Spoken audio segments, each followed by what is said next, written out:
Hello everybody! Today I'm going to show you how to make this shamrock plant in a potter that I am actually making for somebody for St. Patrick's Day. This card would also be great for a housewarming or for someone who you'd like to help feel better, like a get well card. I start my cards with an idea and usually a simple sketch. Before I begin drawing, I think about how I'm going to use this base.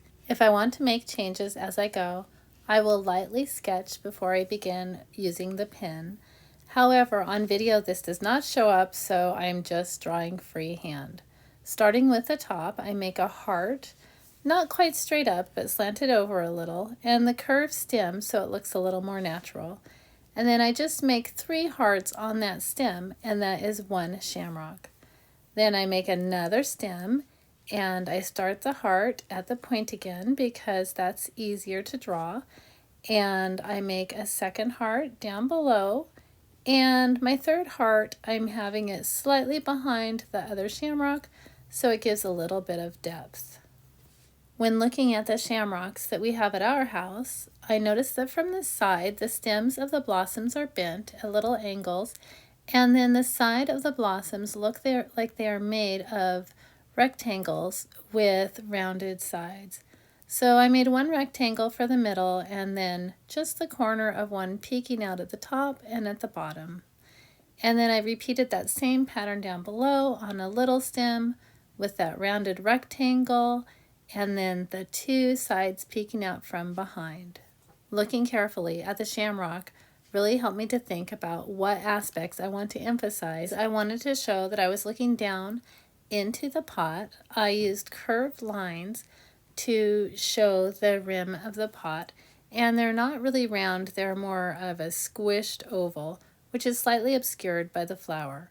I use a parallel line along that same curve of the ridge to show that there is a lip to the pot, and then I use curved lines angling down towards the bottom in order to show the sides of the pot. And finally, I draw a line across at the bottom. I am ready to make the tray at the bottom by making an oval shape that is hidden by the planter. And then I'm ready to make a border at the edge. I like to use a squiggly line because it's whimsical and fun, and it doesn't have to be perfect. And as I go all the way around the border, I just try and keep the same size and shape of wiggles in my line. When I do decide to use a straight line, I prefer to use a ruler that is see-through so that I can line it up with the edge of the paper, or of course you can use any other straight edge that works for that. For this card, I'm going to stick with the squiggly lines, and that will make a really nice border. If you haven't had a chance to look a little deeper into my channel, I should let you know that I have made different playlists for different occasions for greeting cards. So if you have a birthday, you can look at the birthdays playlist and come up with different ideas on cards to make for birthdays. This card is going to be featured under St. Patrick's Day, as well as housewarming and get well. So it could be used for any of those depending on your person. Here are 2 different variations of this shamrock card. I find that each time I make a card, it turns out just a little different.